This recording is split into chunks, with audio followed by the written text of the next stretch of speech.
Hello friends, good morning. Myself Bhusar Vishwas, lecturer from Pravara Medical Trust, College of Pharmacy, Shevgaon. My subject is Hospital and Clinical Pharmacy. In previous lecture, we has been completed the chapter that is surgical dressing. Today we are going to start or study new topic, new chapter, that is hospital formulary. विद्यार्थी मित्रांनो, मागील लेक्चरमध्ये आपण surgical dressing हा chapter complete केलेला आहे आणि ह्या आजच्या लेक्चरमध्ये सेशनमध्ये आपण नवीन चॅप्टरला सुरुवात करणार आहोत. तर नवीन चॅप्टरचे नाव काय आहे? Hospital formulary system. Hospital formulary system हे त्याचे नाव आहे. त्याच्यामध्ये आपण फर्स्टली स्टडी करणार आहोत डेफिनेशन. फर्स्टली काय स्टडी करणार आहोत आपण? डेफिनेशन. तर स्टडी करूया definition. Hospital formulary is define as. Hospital formulary म्हणजे काय? ॲक्च्युअल डेफिनेशन काय आहे त्याची? तर list of drug use in the hospital. List of drug म्हणजे जे हॉस्पिटल आहे, जे रुग्णालय आहे, थोडक्यात हॉस्पिटलला आपण काय म्हणू? रुग्णालय. मराठीमध्ये त्याला रुग्णालय म्हणतात. ज्या रुग्णालयात वापरल्या जाणाऱ्या ज्या औषधाची यादी म्हणून जे list of drug use in the hospital. काय डेफिनेशन आहे त्याची? रुग्णालयात वापरल्या जाणाऱ्या औषधाची यादी म्हणून त्याची डेफिनेशन आहे. Hospital formulary is defined as. काय डिफाईन केलेलं आहे? List of drug use in the hospital. हॉस्पिटलमध्ये यूज केली जाणाऱ्या औषधाची यादी, अशी त्याची डेफिनेशन आहे. त्यानंतर आहे the hospital formulary should be revise continuously. त्याच्यामध्ये काय केलं जातं? हॉस्पिटल फॉर्म्युलरीमध्ये किंवा रुग्णालयाचे जे सूत्र आहेत, हॉस्पिटल फॉर्म्युलरी म्हणजे काय? रुग्णालयाच्या सूत्रात सातत्याने काय केले जाते? सुधारणा केली पाहिजे. काय केलं पाहिजे? Hospital formulary should be revise continuously and reflect the current clinical judgement of the medical staff. काय केलं पाहिजे? हॉस्पिटल फॉर्म्युलरी आहे म्हणजेच काय? रुग्णालयाचे जे सूत्र आहेत, जे रुग्णालयाच्या सूत्रात काय केलं पाहिजे? सातत्यानं सुधारणा केली पाहिजे. आणि जे वैद्यकीय कर्मचारी आहेत, जे मेडिकल स्टाफ आहे, जे वैद्यकीय कर्मचाऱ्यांच्या सध्याच्या नैदानिक जे निर्णय आहेत त्या नैदानिक निर्णयाचं काय केलं पाहिजे? प्रतिबिंबित केलं पाहिजे. Judgement of the medical staff काय केलं पाहिजे? हॉस्पिटल फॉर्म्युलरी जी आहे त्यामध्ये सातत्याने सुधारणा करणं गरजेचं आहे. त्याचबरोबर जो मेडिकल स्टाफ आहे किंवा वैद्यकीय जे कर्मचारी आहेत त्यांच्या सध्याच्या नैदानिक निर्णयाचे प्रतिबिंबित केले गेले पाहिजे. त्यानंतर नेक्स्ट वन आहे reason for the disfavour of hospital formulary system. Reason काय आहे? कशाचं? डिसफेवर ऑफ द हॉस्पिटल सिस्टीमचे ते स्टडी करायचं आपल्याला यामध्ये. Reason for the disfavour of hospital formulary system. First point आहे त्यामधील the hospital formulary system deprives the physician to prescribe and obtain the brand of his choice. म्हणजेच काय? जो हॉस्पिटल फॉर्म्युलर आहे किंवा रुग्णालयाचे जी सूत्र आहेत त्यामध्ये काय केलं पाहिजे? जी प्रणाली डॉक्टरांना त्यांच्या आवडीचा ब्रँड लिहून घेण्यास काय करते? वंचित ठेवते. त्यांच्या आवडीचा ब्रँड लिहून घेण्यास वंचित ठेवते. त्यानंतर आहे this system does not reduce the cost of drug to the patient because most institutes purchase large volume of drug at the reduce rates. Means काय? ही जी सिस्टीम आहे किंवा ही जी यंत्रणा आहे, रुग्णाला काय करत नाही? औषधाची किंमत कमी करत नाही. This system does not reduce the cost of drug to the patient. रुग्णाला जे पेशंट आहेत त्या पेशंटला औषधाची किंमत कमी करत नाही. कारण कशामुळं? तर बऱ्याच ज्या संस्था आहेत त्या कमी दराने मोठ्या प्रमाणात औषधाची खरेदी करतात. काय करतात? कमी दराने मोठ्या प्रमाणात औषधाची खरेदी त्या करतात. त्यानंतर आहे the system allows for the purchase of inferior quality of drug especially in institution where there is a O staff pharmacist. म्हणजे ही जी प्रणाली आहे, ही जी सिस्टीम आहे, औषधाच्या काय केलं जातं, निकृष्ट दर्जाची खरेदी करण्यास परवानगी देते. कशाचे? Inferior quality of drug. त्याला आपण काय म्हणू, इन्फेरियर क्वालिटी ऑफ ड्रग. निकृष्ट दर्जाची जी औषधं आहेत ती औषधं खरेदी करण्यासाठी काय केली जातं, परवानगी दिली जाते. आणि विशेषतः ज्या संस्थेत स्टाफ फार्मासिस्ट आहे त्या ठिकाणी. त्यानंतर आहे the system at many times permits the pharmacist to act the sole जज of which brand of drug is to be purchase and dispense. ही जी यंत्रणा आहे, ही जी सिस्टीम आहे, बऱ्याच वेळा काय करते, जे फार्मासिस्ट आहेत त्या फार्मासिस्टला एकमेव न्यायाधीश म्हणून काम करण्यास परवानगी देते. एकमेव न्यायाधीश म्हणून कोणाला, आणि कोणत्या ब्रँडची औषधं खरेदी करावी आणि दिली जावी हे त्या फार्मासिस्टला होल्ली काम करण्यास परवानगी दिली जाते. कशाची परवानगी दिली जाते की कोणत्या प्रकारचे किंवा कोणत्या ब्रँडची औषधं खरेदी करावी आणि दिली जावी. त्याच्यामध्ये फर्स्ट काय बघितलं, रिझन आपण जी रुग्णालयाची सूत्रप्रणाली आहे ते डॉक्टरांना त्यांच्या आवडीचा ब्रँड लिहून घेण्यास काय करते, वंचित ठेवते. त्याचप्रमाणे physician to prescribe and obtain the brand of his choice. त्यानंतर आहे ही यंत्रणा जी आहे ती रुग्णाला औषधाची किंमत कमी करत नाही. कारण का कमी करत नाही, बऱ्याच संस्था कमी दराने मोठ्या प्रमाणात औषधाची खरेदी करतात. त्यानंतर आहे ही जी सिस्टीम आहे, ही जी औषधाची किंवा ही जी प्रणाली आहे ती औषधाची निकृष्ट दर्जाची खरेदी करण्यास परवानगी देते. आणि विशेषतः ज्या संस्थेत स्टाफ फार्मासिस्ट आहेत त्या संस्थेत. त्यानंतर यंत्रणा ही बऱ्याच वेळा फार्मासिस्टला काय करते, एकमेव न्यायाधीश म्हणून काम करण्यास, म्हणजे सोडली त्याच्याकडे असतं, त्या फार्मासिस्टकडे. आणि कोणत्या ब्रँडची औषधं खरेदी आणि विक्री किंवा दिली जावी हे त्या फार्मासिस्टकडे असतं. त्यानंतर नेक्स्ट वन आहे ऑर्गनायझेशन. ऑर्गनायझेशनमध्ये काय दिलेलं आहे तर फर्स्ट पॉईंट आहे there are 4 primary objectives of the formulary. 4 primary objectives आहेत कशाचे, फॉर्म्युलरीचे. त्याच्यामध्ये फर्स्ट वन आहे to provide the hospital staff the information on which drug have been selected for use in the hospital by the committee. याचं म्हणजेच काय तर जे रुग्णालयातील जो हॉस्पिटल स्टाफ आहे किंवा रुग्णालयातील कर्मचाऱ्यांना प्रदान करण्यासाठी समितीने रुग्णालयात कोणत्या औषधं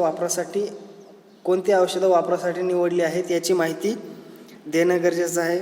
कशाच्या रिलेटेड, जे कोणती औषधं निवडली गेली आहेत वापरासाठी, रुग्णालयात वापरासाठी कोणत्या प्रकारची औषधं ही निवडलेली आहेत त्या संदर्भात माहिती देणं गरजेचं आहे. To provide the hospital staff and the information on which drug has been selected to use in the hospital by the committee. म्हणजे समितीच्या अनुसार रुग्णालयातील कर्मचाऱ्यांना काय सांगितलं जातं की समितीने रुग्णालयात कोणत्या प्रकारची औषधं निवडली आहेत किंवा वापरासाठी निवडली आहेत ही माहिती दिली जाते.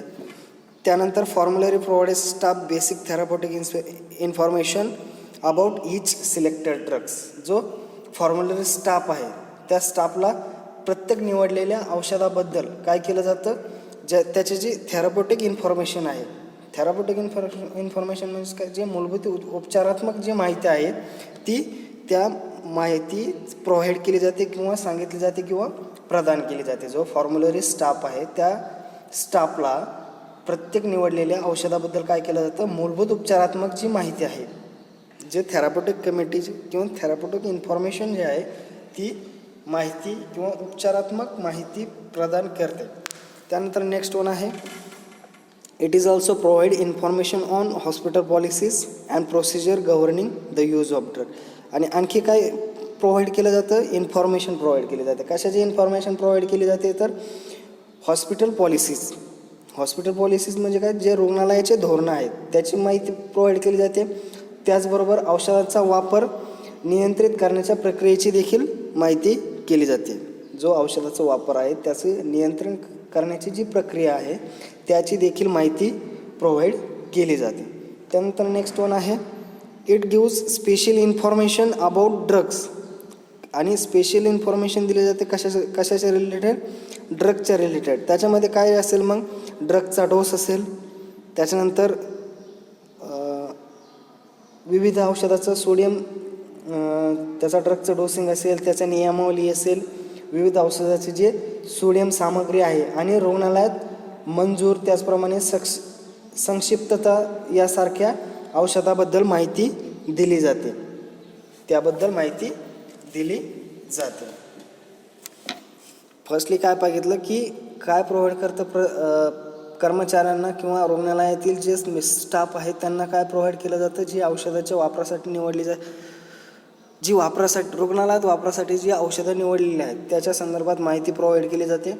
त्यानंतर सेकंड पॉईंट पाहिला की फॉर्म्युलरी स्टाफला प्रत्येक निवडलेल्या औषधाबद्दल त्याचे जे थेरॉपेटिक इन्फॉर्मेशन आहे ती प्रोव्हाइड केली जाते. त्यानंतर रुग्णालयाची जी धोरणं आहेत, थर्ड वन काय आहे, it provides information of hospital policies. Hospital policies म्हणजे काय, रुग्णालयाची जी धोरणं आहेत आणि त्या औषधाचा वापर नियंत्रित करण्याच्या ज्या प्रक्रियेबद्दल माहिती देखील दिली जाते. त्यानंतर ड्रग्ज, त्याचा डोस इत्यादीबद्दल ही औषधाबद्दल माहिती दिली जाते. In respect to above objective the formulary should be consist of 3 main parts. जे आपण वरील ऑब्जेक्टिव्ह पाहिले त्याच्यानुसार फॉर्म्युलरी किती पार्टमध्ये कन्सिस्ट झालेले, 3 पार्टमध्ये. त्याच्यामध्ये फर्स्ट वन आहे information on the hospital policies and procedure concerning drugs. Hospital पॉलिसीजची इन्फॉर्मेशन आणि त्याची प्रोसिजर, ड्रगची प्रोसिजर. त्यानंतर ड्रग प्रोडक्ट लिस्टिंग, ड्रगच्या प्रोडक्टची लिस्ट आणि स्पेशल इन्फॉर्मेशन. हे 3 पार्ट आहेत. फर्स्ट पार्ट आहे information on hospital policies and procedure concerning drugs. Second one drug product list और listing. Third one special information. त्यानंतर आहे next one formulary appearance. The appearance of the फॉर्म्युलरी must be as follows. त्याच्यामध्ये first one आहे title page. फॉर्म्युलरी अपीअरन्समध्ये point कुठले कुठले महत्त्वाचे आहेत तर त्याच्यामध्ये आहे टायटल पेज. त्यानंतर बी पॉईंट आहे name and title of the members of pharmacy and therapeutic committee. त्याचं नाव आणि टायटल कोणाचं, मेंबर्सचं of the pharmacy and therapeutic committee. त्यानंतर टेबल ऑफ कंटेंट, त्याचे कंटेंट काय असतील, त्याच्यामध्ये काय कंटेंट असतील, टेबल ऑफ कंटेंट. त्यानंतर information regarding the policies and procedure concerning drug in the hospital. Information कशाच्या रिगार्डिंग, त्याच्या पॉलिसी, त्याचबरोबर त्याचं प्रोसिजर, जे ड्रग आहे त्याचं प्रोसिजर इन द हॉस्पिटलमधील जे हॉस्पिटल फॉर्म्युलरीमधील जे ड्रग आहे त्याचं काय इन्फॉर्मेशन, त्याच्या रिगार्डिंग, कशाच्या रिगार्डिंग इन्फॉर्मेशन, त्याच्या पॉलिसीज आणि प्रोसिजर. त्यानंतर product accept use in the hospital. कुठल्या प्रकारचा प्रोडक्ट ॲक्सेप्ट केलेला आहे आपण कशासाठी तर हॉस्पिटलमध्ये यूज करण्यासाठी, त्याच्या रिलेटेड. त्यानंतर appendix, it includes the rule of calculating paediatric dose. त्याच्यामध्ये काय इन्क्लुडिंग केलेले आहे तर पेडियाट्रिक डोस कॅल्क्युलेटिंग. त्याच्यानंतर बॉडी सरफेस एरिया. त्यानंतर schedule of standard drug administration time आणि शेड्यूल कशाचं, ड्रग ॲडमिनिस्ट्रेशन टाईमचं. हे सर्व येतं फॉर्म्युलरी अपीअरन्समध्ये. त्याच्यामध्ये काय येतं, टायटल पेज येतं. त्यानंतर नेम आणि title of members of pharmacy and therapeutic committee. त्यानंतर त्याच्यामध्ये table of contents. Then next one information regarding the policies and procedure concerning the drug in the hospital. Then product accept for use in the hospitals and calculating the paediatric dose, body area, body surface area and schedule of standard drug administration time. हे सर्व येतं formulary अपीअरन्समध्ये. त्यानंतर next आहे reason for the need of the hospital. Reason काय आहेत आणि त्याची नीड काय आहे हॉस्पिटल फॉर्म्युलरीची. त्याच्यामध्ये फर्स्ट आहे increase in the number of new drug in the market. मार्केटमध्ये काय होतं आहे सध्याला की न्यू ड्रग वाढत आहेत कशामध्ये? मार्केटमध्ये. Increases in the number of new drug मार्केटमध्ये झपाट्याने वाढत आहे. त्यानंतर नेक्स्ट वन आहे the increase influence of advertising and scientific drug literature. काय इन्क्रीज होते? ॲडव्हर्टायझिंग इन्क्रीज होते, अनसायंटिफिक आणि सायंटिफिक ड्रग लिटरेचर. त्यानंतर काय होतं आहे की competition in marketing practices of pharmaceutical industry. Competition वाढलेली आहे कशाची? मार्केटिंगची. कशामध्ये? फार्मास्युटिकल इंडस्ट्रीमध्ये. जे मार्केटिंग सेक्टर आहे त्यामध्ये कॉम्पिटिशन इन्क्रीज झाले किंवा वाढलेले आहे. The increase complication of untoward effects of the new drug. आणि जे कॉम्प्लिकेशन आहेत, अनटुवर्ड इफेक्ट्स आहेत न्यू ड्रगचे, ते इन्क्रीज झालेले आहेत. त्याच्या मागचं हे एक रिझन आहे. त्यानंतर नेक्स्ट वन आहे filling of the public that health professions provide best possible care at the lowest possible cost. हे लास्ट वन रिझन आहे. रिझनमध्ये आपण स्टडी केलं. फर्स्ट वन काय स्टडी केलं की जे न्यू ड्रग मार्केटमध्ये, नंबर ऑफ न्यू ड्रग्स मार्केटमध्ये इन्क्रीज झालेले आहेत, ते एक रिझन आहे. त्याच्यानंतर ॲडव्हर्टायझिंग आणि अनसायंटिफिक, त्याचबरोबर सायंटिफिक ड्रग लिटरेचर इन्क्रीज झालेलं आहे, ते सुद्धा एक सेकंड रिझन आहे त्याचं. कशाचं? हॉस्पिटल फॉर्म्युलरी नीडचं. त्यानंतर कॉम्पिटिशन वाढलेलं आहे, marketing practices of the pharmaceutical industry, third reason. त्यानंतर the increase complication on toward effects of the new drug. And last one the filling of public that health profession provides best possible care at the lowest possible cost. Then next one आहे guideline principles. Next one काय आहे? guideline principles. Guideline principles of hospital formulary system. In that first point, the medical staff of the hospital should be appoint a P&T means pharmacy and therapeutic committee and outline its scope, purpose, organization and function. म्हणजेच काय तर विद्यार्थी मित्रांनो, रुग्णालयाच्या जे वैद्यकीय कर्मचाऱ्यांनी pharmacy and therapeutic कमिटीची जी नेमणूक केलेली आहे किंवा करावे आणि तिची व्याप्ती, त्याचबरोबर उद्दिष्टे, संघटना आणि कर्मचाऱ्याची किंवा कार्याची जी रूपरेषा आहे ती, ऑर्गनायझेशन अँड फंक्शन, ती कार्याची जी रूपरेषा आहे ती सांगितली पाहिजे किंवा सांगावी. त्यानंतर नेक्स्ट वन आहे the formulary system should be sponsored by medical staff based upon the recommendation of pharmacy and therapeutic committee. Pharmacy आणि थेरप्युटिक कमिटीच्या ज्या सूचनेनुसार जे मेडिकल स्टाफ आहे, जे वैद्यकीय कर्मचारी आहेत, त्या वैद्यकीय कर्मचाऱ्याकडून काय केलं पाहिजे? सूत्रीय यंत्रणा काय केली पाहिजे? प्रायोजित केली पाहिजे. काय केली पाहिजे? जी फार्मसी आणि थेरप्युटिक कमिटी आहे त्या कमिटीच्या सूचनेनुसार जे वैद्यकीय स्टाफ आहे किंवा वैद्यकीय कर्मचारी आहे किंवा मेडिकल जो स्टाफ आहे त्यांनी काय केलं पाहिजे? सूत्रीय जी यंत्रणा आहे ती प्रायोजित केली पाहिजे. त्यानंतर थर्ड वन आहे वैद्यकीय कर्मचाऱ्यांनी जे the medical staff should be adopt the written policies and procedure of the formulary system. जे मेडिकल स्टाफ आहे, जे वैद्यकीय कर्मचारी आहेत, त्यांनी काय केलं पाहिजे? सूत्रप्रणालीची जी लेखी धोरणं आहेत, रिटन ऑर्डर, त्याला आपण काय म्हणतो? Written policies. जे सूत्रप्रणालीची लेखी धोरणं आहेत आणि ज्या प्रक्रिया आहेत त्याची ती धोरणं, लेखी धोरणं आणि प्रक्रिया काय केली पाहिजे? अवलंबली पाहिजे. लेखी धोरणं आणि प्रक्रिया अवलंबली पाहिजे. काय केलं पाहिजे? जे वैद्यकीय कर्मचारी आहेत त्यांनी सूत्रप्रणालीची जी रिटन पॉलिसीज आहेत त्यालाच आपण लेखी धोरणं म्हणू शकतो, आणि जी प्रक्रिया आहेत, प्रोसिजर आहेत, ती अवलंबली पाहिजेत. त्यानंतर नेक्स्ट वन आहे the drug should be include in formulary by their non proprietary names and prescribe by the same name. औषधांना त्याचा गैरमालकीच्या नावांनी सूत्रात समाविष्ट केले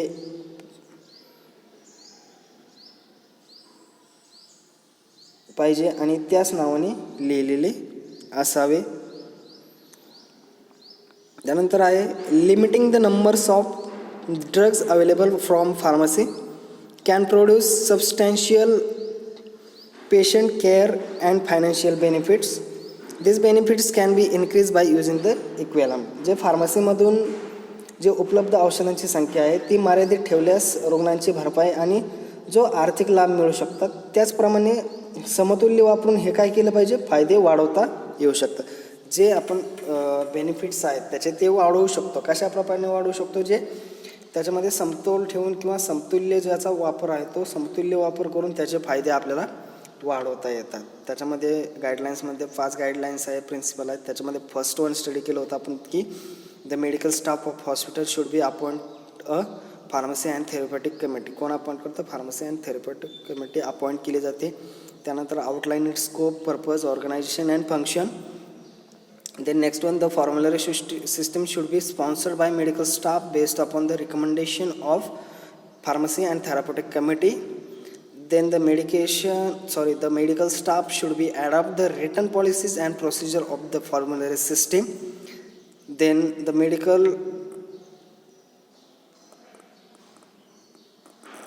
drugs should be included in formulary by their non-proprietary names and prescribed by the same name. Then limiting the number of drugs available from pharmacy can produce substantial patient care and financial benefits. These benefits can be increased by equivalent. इत्यादी काय आहेत तर guidelines principal आहेत. त्याच्या guidelines principal आहेत. आणि